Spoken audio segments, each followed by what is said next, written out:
Aquí comienza Hijos de Punta con Raúl Coe. Bienvenidos.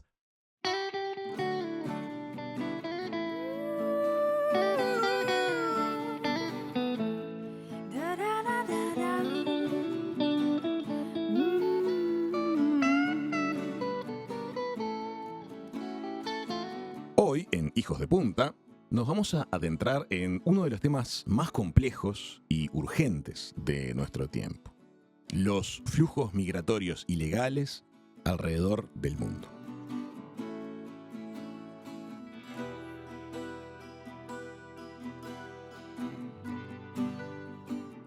Hola, León.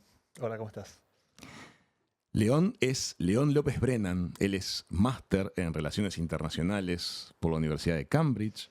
Es licenciado en Historia y Política por la Universidad de Oxford.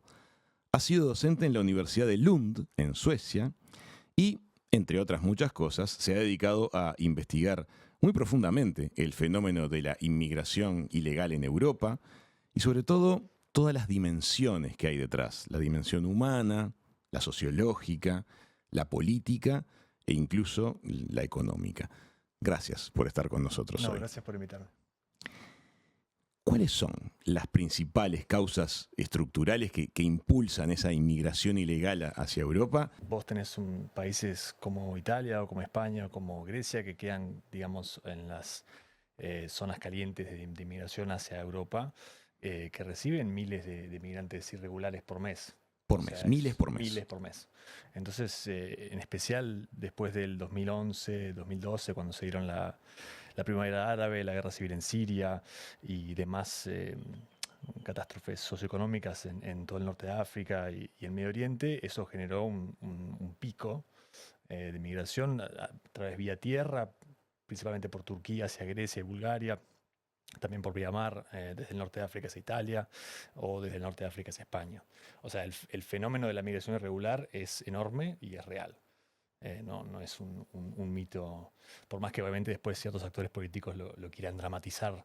Cualquier acto migratorio, no sé, cualquier persona que se haya mudado de país, inclusive en situaciones normales, ¿no? Conlleva un cierto coraje, ¿no? Y más aún cuando el propio camino, digamos, que uno tiene que hacer en esos contextos de migración irregular está plagado de dificultades, de zonas de violencia institucional, de incertidumbre, de riesgo de muerte. O sea, la vía marítima hacia Italia mueren cientos de personas por mes que se hunden en el Mediterráneo. O sea, yo no creo que estas personas a las cuales nosotros nos referimos como migrantes ilegales, aunque en realidad son irregulares, y después vamos capaz a hablar un poquito de eso. Interesante. No sé si esas personas persiguen un sueño, tal vez si lo ves en términos de la frontera, por ejemplo, entre México y Estados Unidos, puede ser algo más así. Pero en el caso de Europa, yo creo que son personas que escapan de la persecución, escapan de la violencia, escapan del hambre, escapan de muchas cosas que si no estuviesen en primer lugar, no emprenderían ese viaje. Es un gesto más de supervivencia. Claro, yo lo vería por ese lado, porque después está el discurso, digamos, de, bueno, esta gente que de otros lados se quiere aprovechar de las cosas buenas que construimos acá por Europa, digamos. Uh-huh. Y eso, digamos, le da una cierta mirada ya negativa, ¿no? Lo tiñe. Claro, sí, esta gente como que se quiere aprovechar, ¿no?, de lo que nosotros construimos. Comprendo. Se quiere venir acá.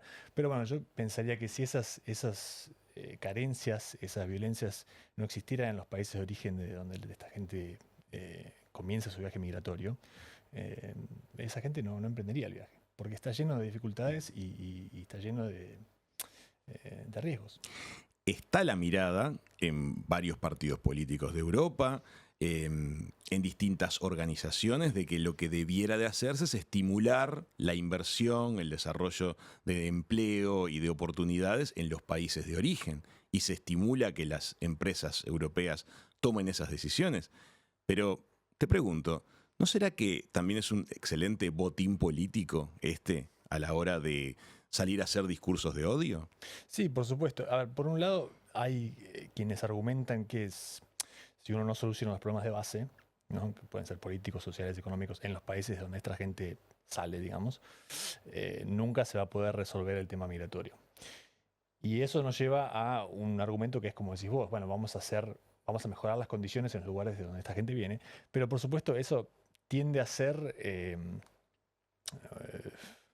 pura imaginación. Voluntarismo. Sí, si vos ves un país como la Libia o un país como Siria, donde tenés Gobiernos corruptos. gobiernos corruptos, regímenes que hasta el día de hoy continúan en guerra, a veces más fría, a veces más caliente, pero no creo que los estados europeos puedan a buena voluntad y con dinero simplemente resolver estos problemas. Ha habido intentos y han sido fracasos en muchos casos. Sí, y muchas veces se disfraza también, esta es la parte más cínica, A ver. se disfraza de ayudas cosas que en realidad tienen la intención de reprimir a la migración en particular. Entonces, por ejemplo, cuando estaba cuando se llegó al pico de la inmigración desde Siria por la guerra civil, que fue en torno al 2014-2015, ahí volaba el ISIS, estaban metidos los rusos, los estadounidenses, los kurdos, o sea, era un desmadre Siria. Ujú. Y solo Alemania, por ejemplo, era 1 millón de sirios. En una población de 80 millones, 1 millón es un montón. ¿Qué se hizo? Se hizo un acuerdo con Turquía en el cual Europa, la Unión Europea, principalmente Alemania impulsaba esto, ¿no? Le brindaba no sé cuántos miles de millones de euros, creo que eran 3, 4, 5, para reforzar la cooperación migratoria y ayudar, bla, bla, bla. Ese dinero se usó en realidad para militarizar la frontera y impedir que los migrantes sirios que llegaban a Turquía después hiciesen el salto hacia Europa. Entonces, ese discurso de, digamos, buena onda de vamos a mejorar las condiciones de esta gente, también disfraza políticas que en realidad son más represivas. Claro, cuando se genera ese tipo de cosas que hace que todo un país actúe como un tapón. Claro, exactamente. Es lo que Europa siempre quiso hacer. Lo mismo sucedió con Libia, o sea, Argelia. Sí, tanto Italia como la Unión Europea financiaron con de nuevo miles de millones de dólares a la Guardia Costera de Libia, con el objetivo de brindar material, apoyo técnico, entrenamiento, para que ellos deteniesen a los barcos que zarpaban ilegalmente desde sus costas hacia Italia, ¿no? Y después, pero era sabido que la gente que maneja la Guardia Costera de Libia es también la que maneja las mafias que organizan las partidas de los barcos. Entonces, para los libios era un negocio perfecto, ¿entendés? Claro. O sea, vos me das dinero para que yo haga una fuerza que se supone que tiene que impedir mi otro rubro de trabajo, que es hacer las partidas ilegales. Insólito. Y todo esto se sabía, entonces también hay un poco como de postureo, ¿no? Los gobiernos en, no sé, países como Italia tienden a ser breves, ¿no? Por la dinámica partidaria en el Parlamento. Y entonces los políticos, más si tienen un discurso duro sobre la inmigración, tienden a querer ver resultados pronto, o no resultados, pero tienen que ser vistos como que están haciendo algo. Ajá. Entonces inventan estos programas que tal vez hacen un rejunte de varias ideas, algunas más represivas, algunas más colaborativas, y inventan un programa y mandan dinero. Pero no O sea, soluciona es una nada. manera de satisfacer a su masa de votantes. Votantes muy temerosos de la migración que le dan el voto y para darles una, digamos, devolución a ese votante, se instalan políticas Sí, visibles. Exacto. Y en general, el problema que tiene la Unión Europea con el tema de la migración es que, y esto iba con lo que decía migrantes ilegales o irregulares, cuando nosotros hablamos de migrantes ilegales, hay 2 planos de legalidad. Contame. Tenés el plano legal del país al que arriba la gente, Ujú. ¿no? Que ese país soberano, puede hacer sus propias leyes, y esas leyes determinan quién puede entrar y quién no. Entonces, si vos entras a ese país en contra de estas reglas, sos un migrante ilegal a los ojos del Estado nacional al cual vos entraste. Comprendo. Pero después vos tenés todo un sistema de derecho internacional en el cual vos tenés unas ciertas obligaciones como Estado para recibir gente si esta gente está escapando de ciertos peligros. Principalmente tienen que ver con el hambre, con la persecución política o social o por sus... Guerra desatada. Sí, por muchos temas concretos que están bien establecidos en el derecho internacional. Entonces, en ese plano, esta gente que sí, arriba ilegalmente según el plano legal doméstico, pero en el plano legal internacional no es ilegal lo que están haciendo. Claro. Entonces, se genera toda una confusión entre estos 2 planos, me parece a mí. Qué interesante. Esto es lo que acabas de mencionar, es la diferencia entre una migración ilegal desde los zapatos del país que recibe y le entró gente a través de la frontera y la migración irregular que es el que no tuvo más remedio de que escaparse de un infierno. Claro.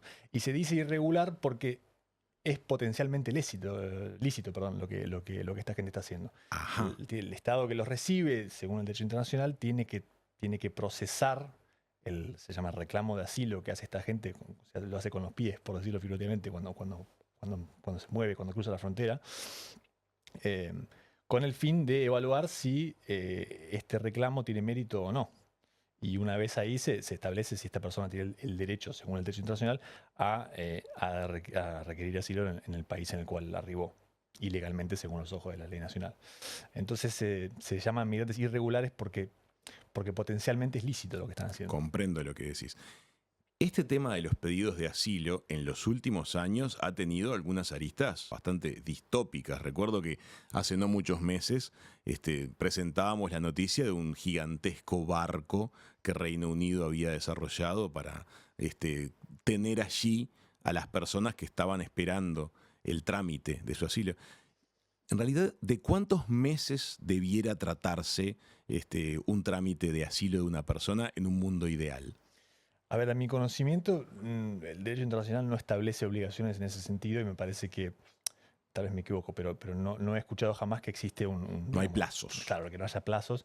Y sería ilógico, porque ¿cómo haces para decirle a 192 países en el mundo con diferentes sistemas judiciales y con diferentes capacidades? El plazo máximo es este. Claro, sería ilógico. Y además los flujos migratorios tienden a ser como pulsantes, ¿no? A veces viene mucho, a veces no viene nada.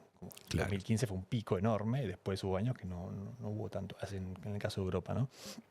Y entonces sería difícil decir cuánto debería durar, pero lo que sucede muchas veces es que se destinan tan pocos recursos a estos trámites, porque obviamente son la última prioridad de un gobierno electo por el pueblo de ese país y no por esta gente, ¿no? Claramente. Que hay personas que viven en un estado legal gris por años. Por años. Y además, si vos tenés un país, como es en el caso de Italia, donde la ley nacional de inmigración es muy restrictiva, esta gente no puede acceder a permisos para trabajar, no puede acceder a todo tipo de cosas prácticas que le permiten desarrollar una vida normal y por ende insertarse en la sociedad. Entonces después se genera también esa lógica circular, ¿no? Esta gente no quiere insertarse en la sociedad, bla, bla, bla. Y también eso es difícil si a uno no le dan las herramientas para hacerlo. Muchas de estas cosas son burocráticas, entonces vos tenés una población, creo que actualmente el pico lleva a ser casi 1 millón, pero capaz que ahora son 800.000 migrantes irregulares en Italia que todavía están esperando. Están pidiendo asilo. Sí, están en proceso de pedir asilo. ¿Y eso sucede a nivel de una especie de campo de refugiados o están metidos en el territorio haciendo lo que van pudiendo? Bueno, tenés diferentes métodos, en realidad depende del lugar a donde lleguen. Hay ciertos lugares donde se los hospeda con ciertas libertades. Ahora, si después hablamos de este tema, los centros de detención que el gobierno italiano construyó en Albania eran básicamente cárceles. Son muy parecidos a prisiones. No son prisiones, son prisiones. Son prisiones. Sí. ¿Y allí hay familias completas? En muchos casos sí. A ver, la migración es un proceso que divide mucho las familias, ¿no? Es terrible para las familias. A ver, si vos, no sé, tal vez estás viviendo en Libia y decís, bueno, acá me estoy muriendo de hambre y tengo una familia y capaz que si cruzo el Mediterráneo consigo un trabajo allá, tal vez, o tal vez no, o tal vez estás escapando de una violencia tan atroz como es el caso de Siria, que decís, no puedo dejar a mis hijos atrás. Entonces tenés que tomar la decisión horrenda como padre de subir a tus hijos, capaz que chiquitos, a un barco que tal vez se hunde. O sea, por eso es lo que voy con la... Digamos, no es un proceso grato la migración. Y a veces la migración de este tipo, ¿no? Es muy nocivo para las familias. Sí. Yo noto en muchos discursos políticos, sobre todo, y en algunos medios de comunicación, que el tratamiento de las noticias referidas a la migración se maneja en forma muy bipolar. Y sin embargo, creo que es un mundo que está lleno de grises. Hace un minuto tú mencionabas, por ejemplo, se genera ese discurso de el que viene y no se quiere integrar. Bueno, es cierto que hay muchísimos casos en los cuales no están dadas las condiciones para la integración porque están encerrados en un campamento de refugiados. Pero también hay veces en las cuales, de pronto en las ciudades europeas, vemos a personas que no están en campamentos de refugiados, que notoriamente están en forma ilegal y que realmente no están intentando formar parte de un proceso de integración por su lenguaje, por su religión, por sus hábitos, etc. Es decir, está lleno de grises. No es que todos son de una forma ni todos son de la otra. No, por supuesto. Lo que yo tendo de tratar de argumentar en contra, y porque creo que el discurso está, o los discursos están más, erra más por ese lado, digamos, van por el camino de la depersonalización, de casi de la demonización de esta gente, ¿no? Entonces, Claro. por supuesto que hay gente que no le interesa incorporarse a la sociedad francesa o belga o británica o italiana o Sí, española. sería de ciegos no decirlo también. O sea, exactamente. Pero creo que yo trato de recalcar la otra parte, la parte más humana, digamos, porque Ujú. es la parte que falta, ¿no? Entonces, muchas veces usamos los vocabularios de migrantes irregulares, y nos olvidamos que son personas, ¿no? Totalmente. Entonces, yo, no sé, cuando escribo algo sobre el tema, trato de usar la palabra persona la mayor cantidad de veces que puedo, para como recordar al lector, al menos indirectamente, que estos son gente, son personas. Y son familias y personas de distintas edades. Pero sí, es correcto lo que vos decís, que después, por supuesto, como cualquier cambio demográfico a lo largo de toda la historia, se generan, no sé qué palabra usar, fricciones con la población local. Y sí, Es inevitable. es inevitable. Hace un tiempo leí un ensayo en el cual un autor español hablaba acerca de que desde su punto de vista la sociedad española era muy tolerante a la migración y muy receptiva a la migración en su mayoría, hasta que te instalaban, según usaba sus palabras, hasta que la chabola se instalaba en la vereda de tu casa. Y ahí la percepción cambiaba. ¿Cómo ves ese fenómeno? ¿Hay un poco de discurso hacia afuera, de tolerancia o de bienvenida al migrante que se puede diluir en poco tiempo? Sí, yo creo que como cualquier, digamos, estamos hablando de bienvenida, cualquier bienvenida que sea discursiva puede evaporarse enseguida, ¿no? O sea, la bienvenida tiene que ser práctica, tiene que ser, bueno, ¿cómo hace el gobierno de España actualmente, el gobierno de Sánchez? Está flexibilizando los trámites para los migrantes ilegales con el objetivo de regularizarlos lo antes posible. Entonces, bueno, esta gente está acá, nos guste o no nos guste, entonces, ¿cómo le facilitamos su inserción en la sociedad? Y si algunos no lo hacen, no lo harán, pero no lo iban a hacer de ninguna manera, ¿me explico? Entonces vamos a Comprendo. permitir a los que sí tienen la intención de hacerlo más fácilmente. Depende también del lugar. Había un estudio, no tiene que ver con España, pero un estudio muy interesante de The Economist, después del Brexit, fue 1 o 2 años después del Brexit, que marcaba que las zonas en donde ganaba el voto por el sí, por la salida de la Unión Europea, Ujú.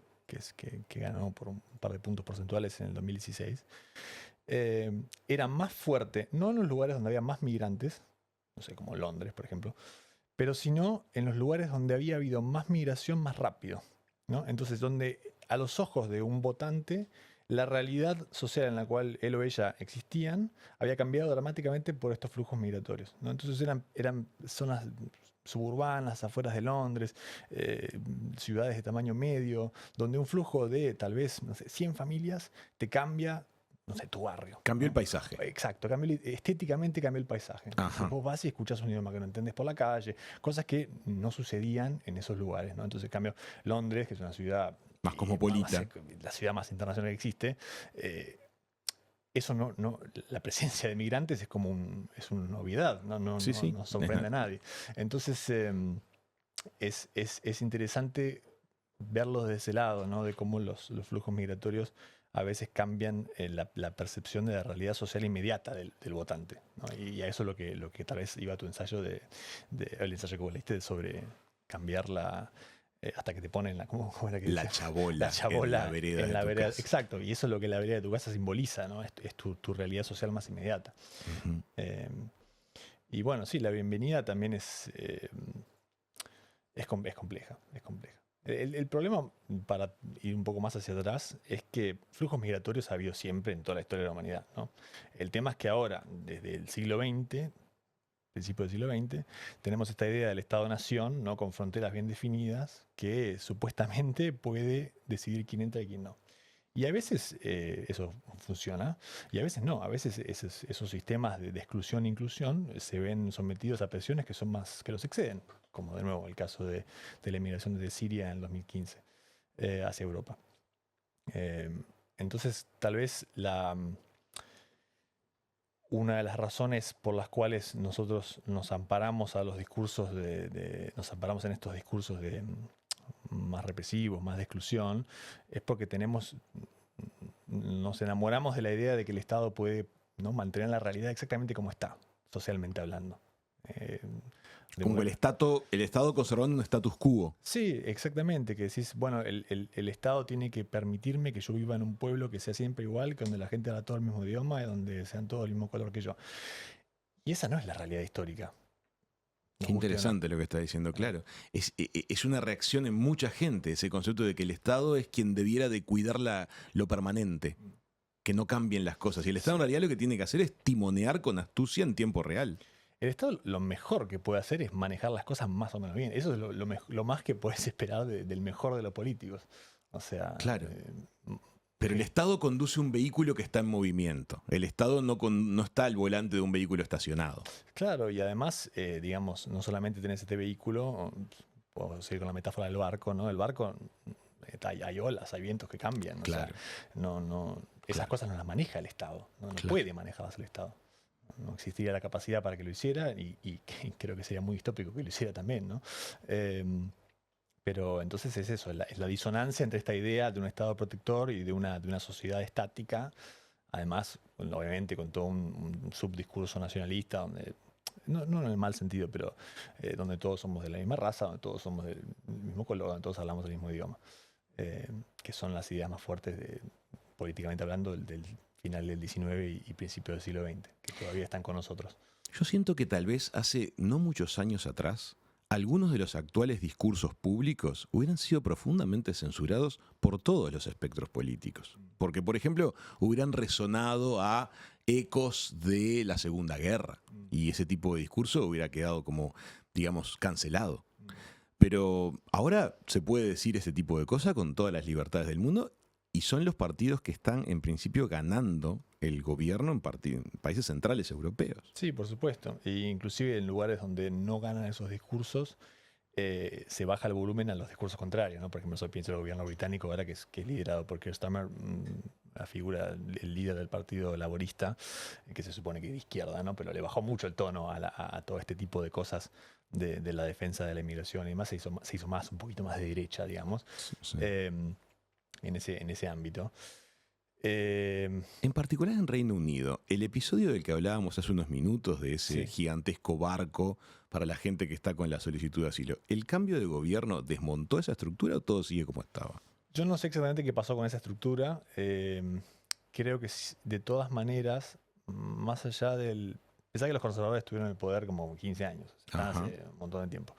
Y el Partido Laborista, por más que en el Parlamento ganó fuerte, tiene una mayoría enorme, en realidad no sacó tantos votos a nivel de un sistema que no es proporcional, ¿no? El Reino Unido. Entonces sabe que el hecho de que es gobierno hoy no está bancado por una mayoría de la sociedad, inclusive.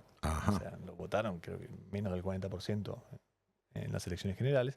Entonces está siendo muy cuidadoso en no presentarse como algo, viste, demasiado progresivo, demasiado disruptivo, porque sabe que por la historia reciente del Reino Unido se sabe que los británicos tienden a ser bastante conservadores, no por el partido, sino por la filosofía política en términos de migración. Entonces, no sé exactamente qué sucedió con el barco, pero lo que sí se canceló fue el acuerdo que tenían los conservadores con Ruanda, que en teoría buscaba que los migrantes ilegales que llegaban al Reino Unido fuesen procesados en Ruanda. O sea, vos llegabas en barco a Inglaterra, te subían en un avión, te mandaban a Ruanda, a un centro de detención. O sea, el viaje, repetime, eso es totalmente distópico. Sí. El viaje podría ser, no sé, desde cualquier país subsahariano, o desde el Medio Oriente, o desde el norte de África, cruzar el Mediterráneo y llegar a Europa. Llegar por España, por Italia o por Grecia.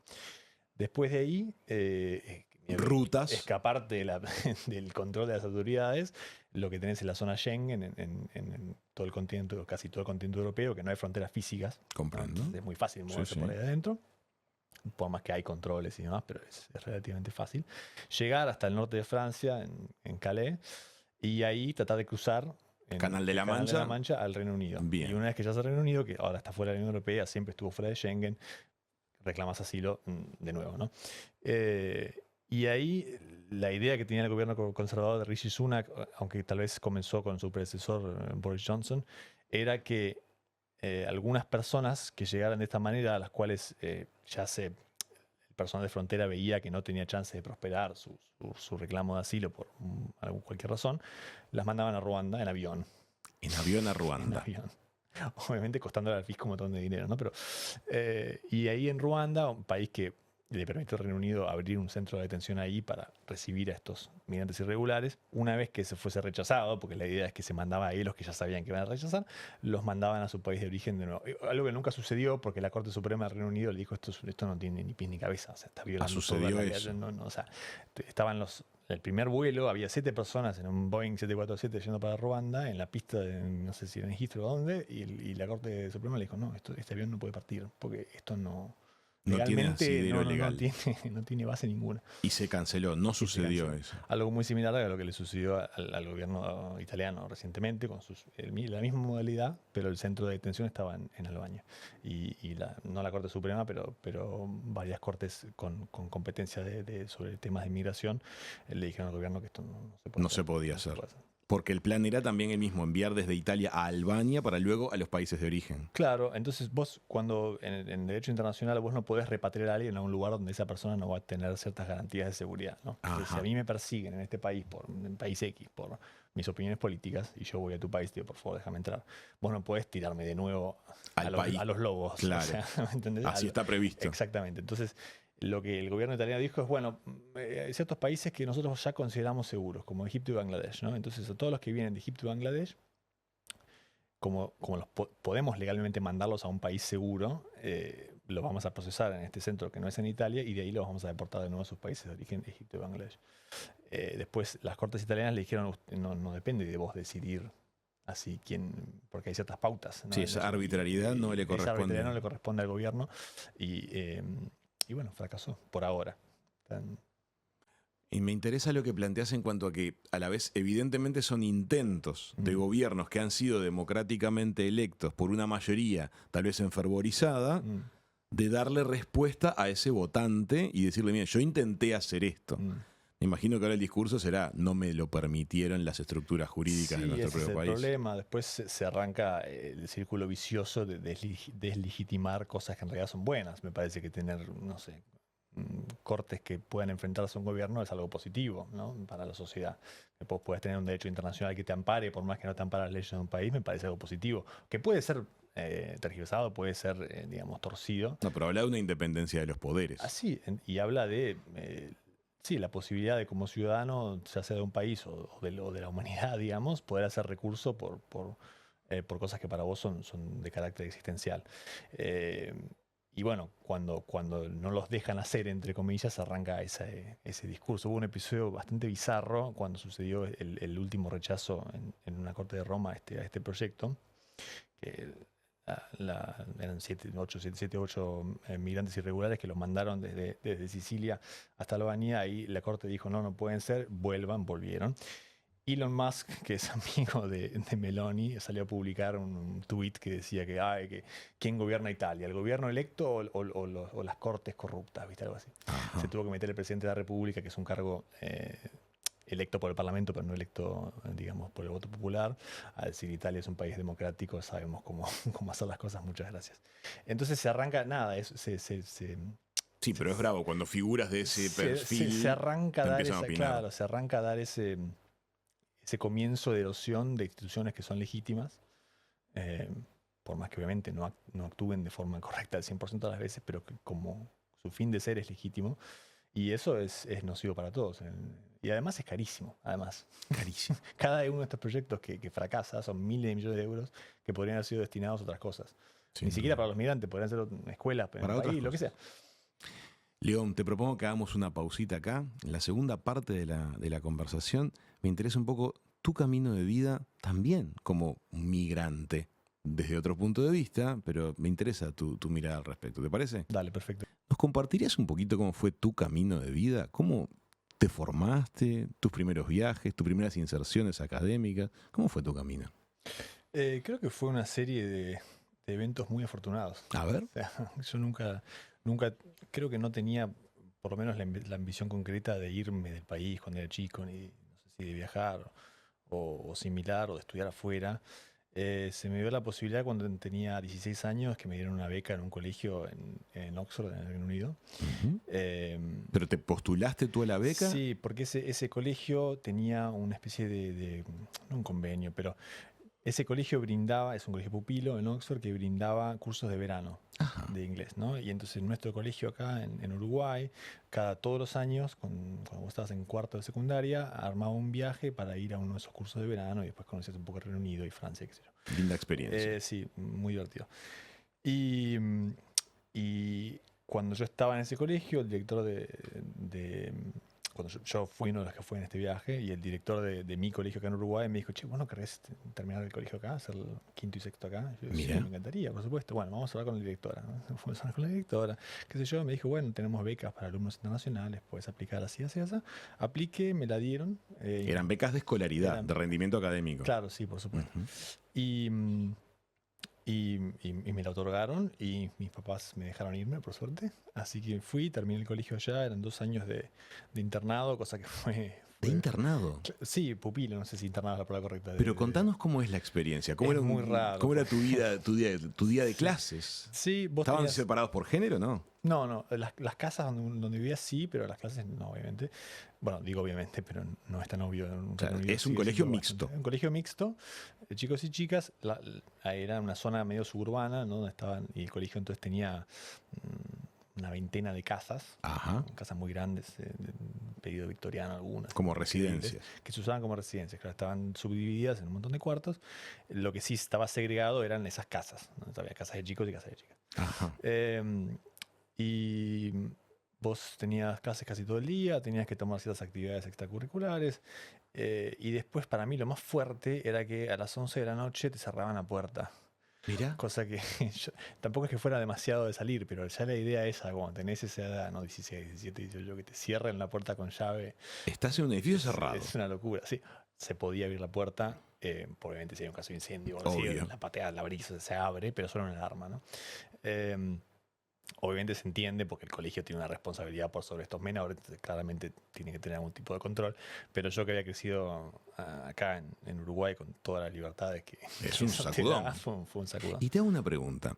Este colegio que te recibe en Sí. Reino Unido a ti, ¿recibía estudiantes de todas partes del mundo? ¿Era muy cosmopolita o no tanto? Sí, a ver, por más que había gente de muchos países, creo que había 50 países, en su mayoría eran europeos y en su mayoría eran de un perfil socioeconómico bastante estrecho, ¿no? Ajá. O sea, digamos, en el sentido que eran las clases altas de todos los países de los cuales la gente venía, ¿no? Y ahí a Porque- nivel de convivencia, Mm.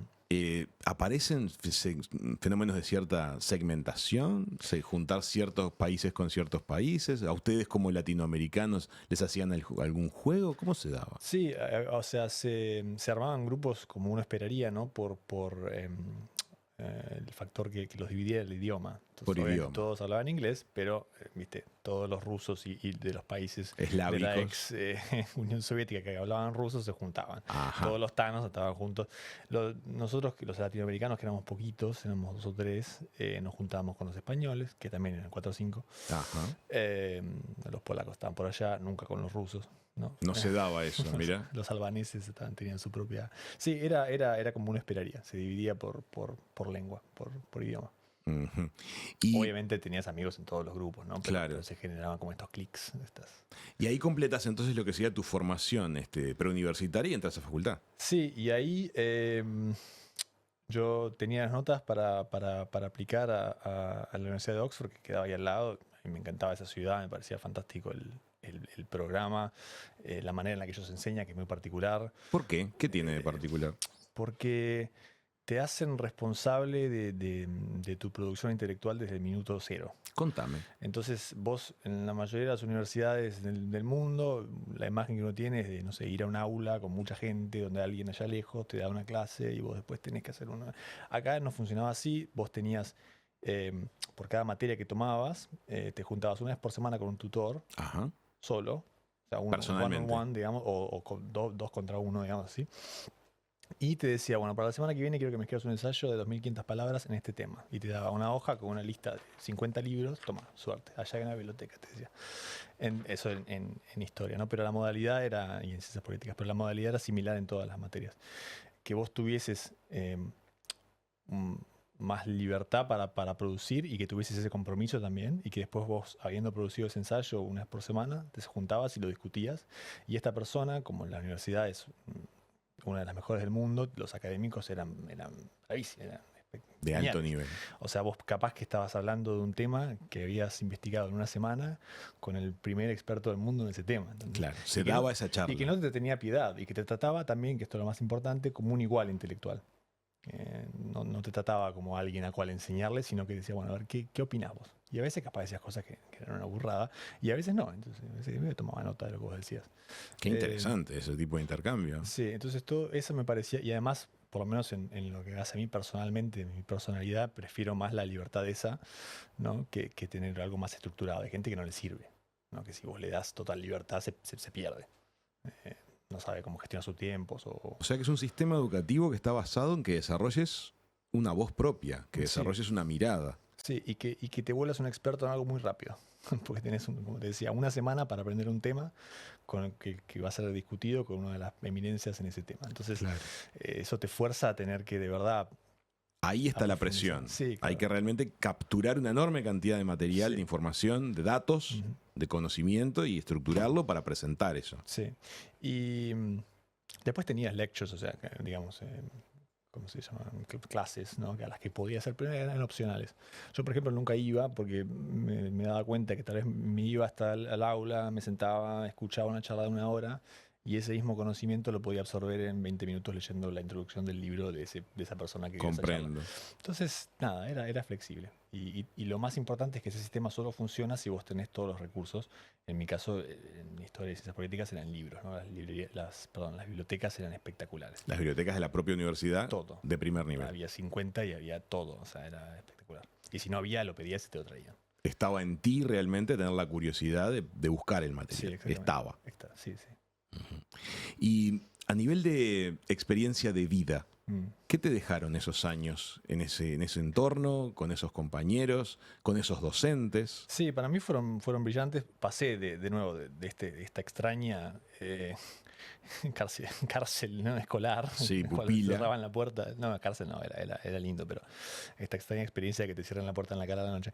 De nuevo, total libertad, ¿no? Entonces ahí me sentí de nuevo a gusto y hice muchos amigos en el ámbito deportivo. Yo hacía competencias en vela, tenía un equipo de regatas de vela ligera y teníamos un equipo de yachting. Conocí mucha gente en ese ámbito en la universidad, representamos a la universidad y también a mucha gente de otras universidades Ajá. en todo el Reino Unido, y competimos creo que menos Irlanda, en todas las naciones del Reino Unido. No, fueron años muy lindos. Lindos. Mm.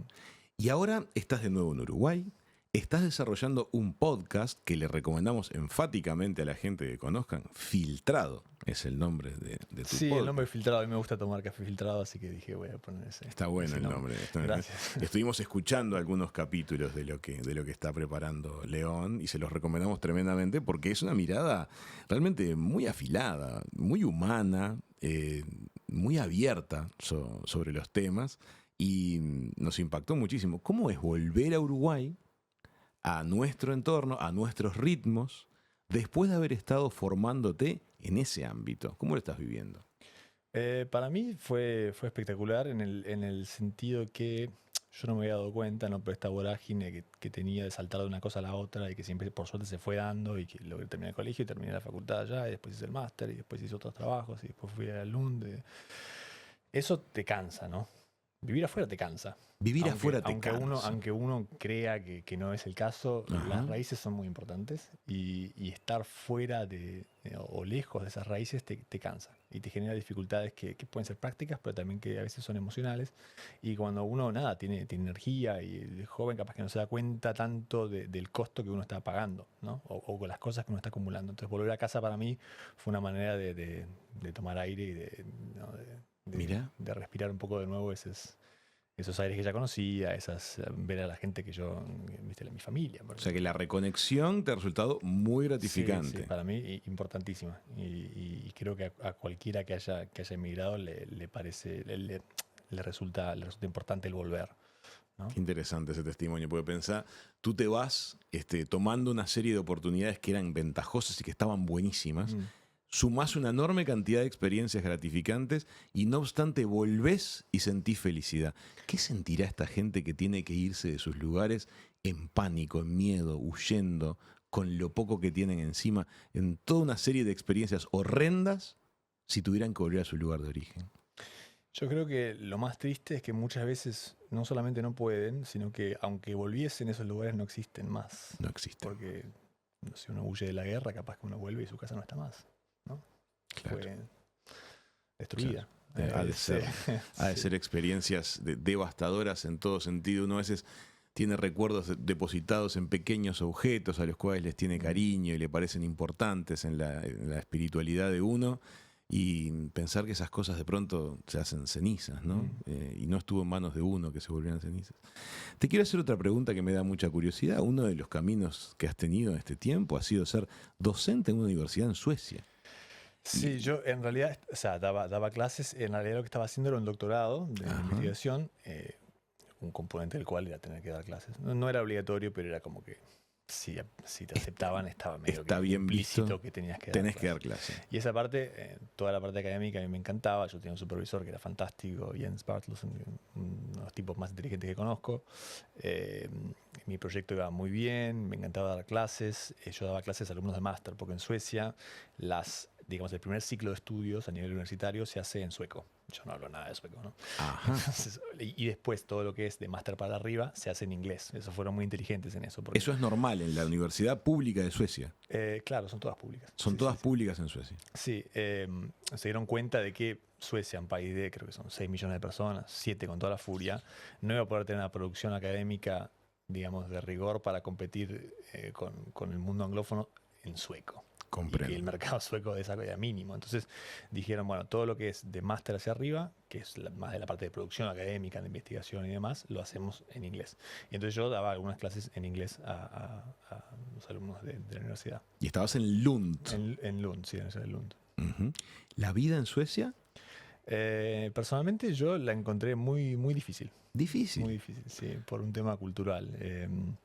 No sé, yo he vivido en países como el Reino Unido, como Italia, donde las sociedades son, por lo menos en la parte humana, muy abiertas, muy, muy calurosas, muy de divertirse, muy de salir, muy de la espontaneidad. Los suecos, en mi percepción, por lo menos, al menos en esa región de Suecia donde yo vivía, al suroeste del país, tenían una total falta del concepto de la espontaneidad, ¿no? Mira. Capaz que decía, bueno, soy nuevo acá, no tengo amigos, quiero conocer gente. ¿Amables? Sí. Por supuesto, muy educados, educadísimos. Ajá. Pero si vos le decías a alguien, vamos a tomar un café y seguimos hablando de eso que estábamos, no sé. Bueno, sí, puede ser el miércoles de la semana que viene a las 4:15. Muy estructurado. O sea, claro. sí. La espontaneidad. No tengo ni idea de lo que voy a estar haciendo Se el miércoles a las pinchaba. 4:15. Entonces, y así pequeños detalles que después sumaban a una especie de aislamiento. O sea, yo siempre fui una persona que me resultó fácil adaptarme a diferentes contextos sociales o lingüísticos o lo que fuera, pero Suecia no pude. No, Mirá. Estuve un año ahí y no pude. La distancia social es Sí, brava. no, era tremendo, sí. Qué interesante eso, porque a veces visto desde afuera o como turista, incluso cuando uno visita, tiene una imagen distinta.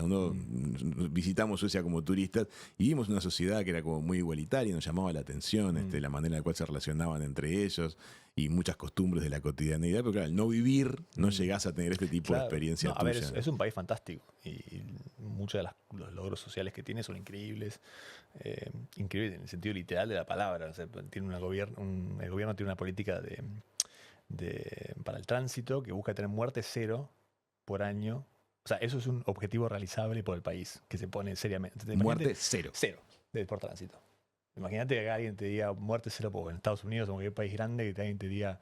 Sí, son metas que serían como una especie de Serían ridículos. Serían plantearlo aspiracionales. sería aspiracional. Claro, exactamente. Y acá no, son cosas concretas que yo. Pueden llegar a ese tipo de Sí, cifra. Sí. Te puede pasar que en un año en Suecia no murió nadie. Sí, exactamente. Entonces es una sociedad muy ordenada en muchos aspectos y que ha generado logros sociales increíbles. Pero bueno, culturalmente fue difícil. Al margen de con tu nivel de conexión, cuando los ves operar entre ellos, a los lugareños, a los locales, ¿los sentiste felices? Sí, tal vez no la felicidad exuberante a la cual nosotros estamos acostumbrados a llamar felicidad en estas actitudes. Una felicidad sueca. Una felicidad más nórdica. De paz, tranquilidad, como un bosque, ¿viste? Cosas así más. Y a mí me resultaba muy difícil, lo hablábamos antes, el tema de saber cuánto de esa paz era genuino, ¿no? Y cuánto era, no quiero decir reprimido, pero un poco escondido, ¿no? Ajá. A mí me pasaba en la facultad, yo trabajaba en el departamento de ciencias políticas. Entonces te imaginas que en el departamento de ciencias políticas hay diferentes visiones de la sociedad y de la política. Es lo natural. Es lo que uno esperaría. Es lo que se busca. Pero la cultura sueca, y creo que nórdica en general, pero por lo menos puedo decir con seguridad que la sueca, tiene un aprecio enorme por el consenso. Entonces, cuando uno discutía ciertas cosas, si vos decías, no, a mí me parece que es así porque sos un maleducado y acabas de violar un montón de reglas. ¿Por qué? Y porque vos, para presentar un disenso, primero que la incomodidad tiene que ser tal que estés dispuesto a hacerlo. Ya presentar un disenso es como un hecho, wow. Mira. Y después tenés que hacerlo de una manera muy, ¿no? serena. Sí. Es el cómo lo planteás, se sí, trabaja. Y tomarte tu tiempo para asegurar a la persona a cual dirigís una crítica que lo que esa persona dijo es correcto y que la entendés. Que escuchaste.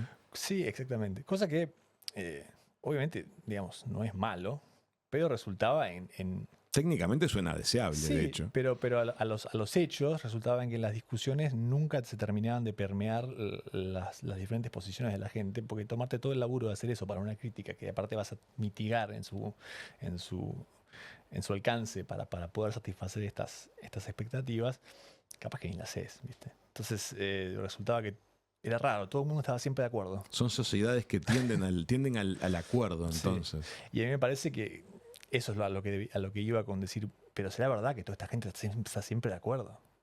Es sorprendente, ¿no? Es interesante la pregunta, ¿no? Porque a la vez uno ve la performance del país a lo largo de las décadas. Un país que de pronto no ha entrado en guerras recientes, es un país que de pronto tiene niveles de cohesión social elevados. Las grandes variables parece que les dan bien. Ahora, una cosa es cuando uno las lee y otra cuando las vive. Sí, no, bueno, y ya Suecia como socialdemocracia, ese modelo ya se superó, digamos, ¿no? Se movió más a un... Vos el discurso sueco de mediados del siglo XX era cohesión social, era la nación primero que el individuo, vamos a triunfar juntos. Desde los 80 en adelante eso comenzó a cambiar y hoy en día es una sociedad mucho más individualista. Por más que muchos de las bases sobre las cuales se construyó el Estado social sueco vienen de ese periodo anterior, ¿no? Más colectivista. Pero ahora tiene un problema, porque salieron noticias el otro día que a todas las casas en Suecia llegó un folleto de qué hacer en caso de guerra, ¿no? Y todas las indicaciones que estaban dentro de este folleto hacían alusión a protegerse mutuamente, a pensar en la sociedad primero, a defender el país, etcétera, porque obviamente se ve que tienen en claro que la amenaza rusa es genuina. Ante lo que está pasando en Rusia. Entonces ahora están viviendo un momento interesante en el cual tenés una sociedad que es en sus bases colectivista, pero en la superficie muy individualista, y ahora está como queriendo retomar ese instinto, ¿no? de nación en frente a una amenaza externa. Así que eso es algo interesante para seguir. Vamos a estar atentos a eso, ¿te parece? Amigas, amigos, ha sido un placer recibir a León hoy aquí en el estudio, con toda su formación, su camino de vida, sus opiniones. Les invitamos a que conozcan su podcast Filtrado, lo van a poder encontrar en distintas plataformas. Muchas gracias por haber estado este ratito con nosotros acá. Gracias a vos.